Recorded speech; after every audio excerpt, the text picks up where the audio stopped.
Ada beberapa wasiat dan nasihat dari Imam Syafi'i yang menurut saya penting dalam rangka berhubungan dengan manusia yang lain. Semoga yang saya pilih ini hal-hal yang relevan untuk hidup kita hari ini. Ini kan hari-hari ini kita mulai agak panas, agak sering tabrakan, konflik pikiran, apalagi di medsos itu kencengnya luar biasa. Semoga tidak meluas ke ranah real. Biarlah dunia maya saja yang rame, dunia nyata kita dunia yang damai, yang rahmatan lil alamin. Oke, ada beberapa tips dari Imam Syafi'i sehubungan dengan hal ini. Hubungan dengan manusia yang baik. Katanya Imam Syafi'i, siapa yang menginginkan husnul khotimah di penghujung umurnya, hendaklah ia berprasangka baik kepada manusia. Husnudzon. Nah, ini jadi kunci hidup tentram. Ya kalau hidup kita tentram kan husnul khotimah. Jadi kuncinya ternyata husnudzon, prasangka baik kepada orang lain. Saya tidak tahu hari ini situasi dunia kontemporer itu sering menyeret kita untuk berprasangka buruk pada orang lain. Di luar rumah kita lebih sering merasa tidak aman dan tidak nyaman dari hadirnya orang lain. Ini membuat hidup kita tidak tentram. Maka katanya Imam Syafi'i, prasangka baik itu jadi kuncinya husnul khotimah. Kadang-kadang kita melihat teman kita melakukan apa gitu kan. Ya itu sebenarnya yang dia lakukan itu biasa. Tapi kan nilainya jadi positif apa negatif kadang-kadang tergantung prasangka kita. Ada temenmu tiba-tiba pagi-pagi dengan begitu rajinnya bersih-bersih kamar, bersih-bersih kos-kosan. Loh ini kan sebenarnya hakikat perbuatannya baik, tapi kadang-kadang pikiran kita itu membunyikannya secara berbeda. Orang yang perspektifnya suudzon, ya mungkin alah cari muka, alah ada pamrihnya itu, alah hati-hati saja, mungkin dia ingin ngelirik-ngelirik di kamar-kamar kita ada apa dan seterusnya. Ini namanya prasangka buruk. Bahkan tindakan yang baik sekalipun, ya kalau pikiran kita suudzon, ya kita bunyikan dia jadi jelek. Jadi suudzon itu kan menggunakan kacamata buruk, sehingga apapun akan kelihatan buruk, bahkan yang baik-baik.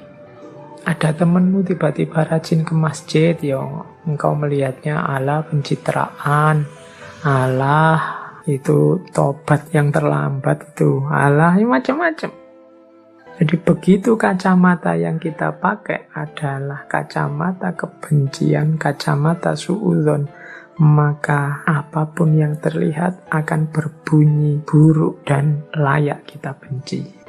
Tapi kalau kita balik, kacamata yang kita pakai adalah kacamata kasih sayang, kacamata rahmat, maka apapun yang kita lihat akan membuahkan cinta, kasih sayang, dan ketentraman. Sehingga katanya Imam Syafi'i, kalau ingin husnul khotimah ya hidupkan lagi prasangka yang baik. Terus yang kedua, berapa banyak orang telah berbuat kebajikan kepadamu yang membuatmu terbelenggu dengannya?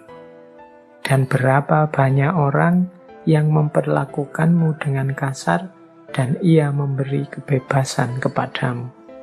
Nah ini kan kita itu seringkali baper nunggu orang berbuat baik selalu pada kita.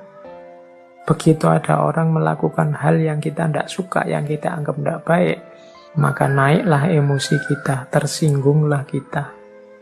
Dan kita melihat dari hal itu tidak ada manfaatnya sama sekali. Jangan lupa katanya Imam Syafi'i, justru seringkali dalam kebaikan yang dilakukan orang lain padamu itu ada belenggu. Sementara dalam kekasaran, dalam kejahatan atau keburukan yang dilakukan orang lain padamu, di situ ada kebebasan. Maksudnya apa? Ya ini logikanya, kalau ada orang berbuat baik pada kita, kan detik itu juga kita dituntut juga untuk melakukan hal yang baik yang sama, untuk melakukan kebajikan yang setara. Kita tidak boleh menyakiti dia, kita tidak boleh melakukan hal-hal yang membuatnya tidak berkenan. Ini kan jenis-jenis belenggu. Akhirnya ya kita harus ngatur kata-kata, ngatur tindakan, ngatur perilaku di hadapan dia. Wong dia sudah baik kepada kita. Jadi seringkali kebaikan justru membuahkan belenggu. Sementara kepada orang yang tidak baik pada kita kan tidak merasa punya tanggung jawab juga untuk peduli padanya, untuk tanggung jawab terhadap kehidupannya dan lain sebagainya. Justru kita bebas di hadapan dia. Nasihat ini sebenarnya untuk melonggarkan hati kita, untuk tidak putus asa dan pesimis kalau ada orang berbuat jelek pada kita. Jadi kalau ada orang berbuat buruk pada kita, bacalah perbuatan buruk itu sebagai upaya yang membuatmu bebas. Alhamdulillah engkau buruk padaku, jadi aku tidak ada beban di hadapanmu. Aku tidak terikat apa-apa untukmu. Nah ini kita malah bebas. Dari sisi ini ya tidak harus terlalu sedih, terlalu galau kalau ada orang yang membuat teman-teman tidak berkenan. Jadi ini wasiat selanjutnya yang berhubungan dengan relasi sosial. Ya manusia itu memang macam-macam. Tidak mungkin kita mengharapkan semua orang melakukan sesuatu persis seperti keinginan kita. Akan ada dan bahkan mungkin akan banyak orang menjalani hidup versi mereka sendiri-sendiri yang tidak selalu cocok dengan kita. Akan selalu ada orang yang tidak suka dengan kita, orang yang ingin menyulitkan kita, orang yang melakukan hal buruk pada kita. Yes, itulah cirinya kehidupan dunia. Kalau kita hanya sanggup menerima yang baik-baik saja dan tidak sanggup menerima yang buruk-buruk, maka hidup kita akan sangat berat. Padahal hakikatnya kalau orang memberikan yang buruk pada kita, maka kita bebas. Tidak ada tuntutan kewajiban apapun di hadapannya. Tapi pada orang-orang yang sangat baik pada kita, melakukan kebajikan pada kita, di situ ada banyak tanggung jawab moral yang harus kita lakukan. Nah, dari sisi ini maka harusnya kita tidak putus asa, harusnya kita tidak sedih kalau ada orang melakukan hal buruk pada kita. Justru mungkin terima kasih karena engkau sekarang membuatku bebas. Oke, jadi itu yang kedua. Yang pertama tadi berprasangkalah yang baik. Yang kedua, luaskan hatimu, jangan hanya mau menerima yang baik-baik, tapi juga maklumilah yang buruk-buruk, karena justru yang buruk itu seringkali memberikanmu kebebasan. Yang ketiga, sebesar-besar aib adalah engkau mengira keburukan orang lain, sedangkan keburukan itu sendiri terdapat dalam dirimu. Ini bagi Imam Syafi'i, ini mbahnya perilaku yang buruk.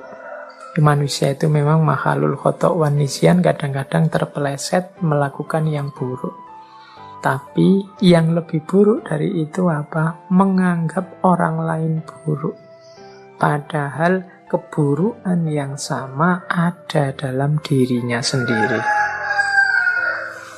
Melarang orang mencaci maki, tapi dia sendiri melakukan caci maki. Nah, ini mengira keburukan di orang lain, padahal dalam dirinya sendiri juga subur. Mencela orang lain yang tidak menepati janji, padahal dia sendiri sering tidak menepati janji. Kecewa kalau ada orang tidak tepat waktu, padahal dia sendiri sering tidak tepat waktu. Nah, ini katanya Imam Syafi'i sebesar-besar aib. Hati-hati.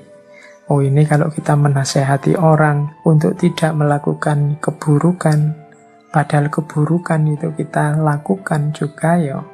Selain nasihat kita tidak akan masuk pada orang itu, kita sebenarnya juga sedang menghinakan diri kita sendiri. Jadi nasihatnya Imam Syafi'i ini adalah kita harus introspeksi sebelum mengingatkan orang lain, sebelum menegur orang lain, sebelum melaporkan orang lain. Tidakkah keburukan yang sama ada dalam diri kita atau pernah kita lakukan? Kalau memang ada, ya kita bersihkan dulu.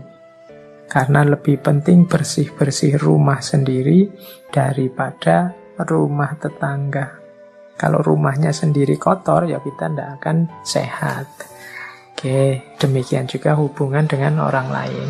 Kalau kita berminat sekali membuat orang lain bersih, orang lain santun, orang lain berakhlak, orang lain beradab, ya pertama-tama kita introspeksi apakah kita sendiri sudah santun, sudah beradab, sudah berakhlak. Kalau sudah, ya monggo. Watawasau bil haqqi, watawasau bis sabr. Saling menasehati tentang kebenaran dengan kesabaran. Jadi ini rumus-rumus berhadapan dengan orang lain. Terus ada lagi nasihat penting dari Imam Syafi'i, yaitu terlalu keras dan menutup diri terhadap orang lain akan mendatangkan musuh. Dan terlalu terbuka juga akan mendatangkan kawan yang tidak baik. Maka posisikan dirimu di antara keduanya. Ini Imam Syafi'i menasehati kita untuk jadi orang jangan terlalu tertutup, juga jangan terlalu terbuka. Kalau kita terlalu tertutup, ya orang susah memahami kita, bahkan mungkin muncul fitnah-fitnah. Makanya Imam Syafi'i menyebut ya akan mendatangkan musuh. Tapi kalau kita terlalu terbuka, apa saja diungkap ke publik, diceritakan ke orang banyak, kemudian siapa saja juga dipergauli, ya pada akhirnya kalau tidak hati-hati kita akan dapat kawan yang tidak baik. Jadi yang bagus apa? Ya di antara keduanya. Jangan terlalu tertutup, juga jangan terlalu terbuka. Terlalu tertutup, tidak punya teman sama sekali, mendatangkan musuh. Terlalu terbuka, siapa saja dijadikan teman, ya akan mendatangkan teman yang jelek juga ikut masuk. Jadi selektif. Terbuka, tapi ya tidak semua orang bisa masuk. Kita sendiri yang milih, yang menyeleksi. Baik, saya akhiri sekian. Kurang lebihnya mohon maaf.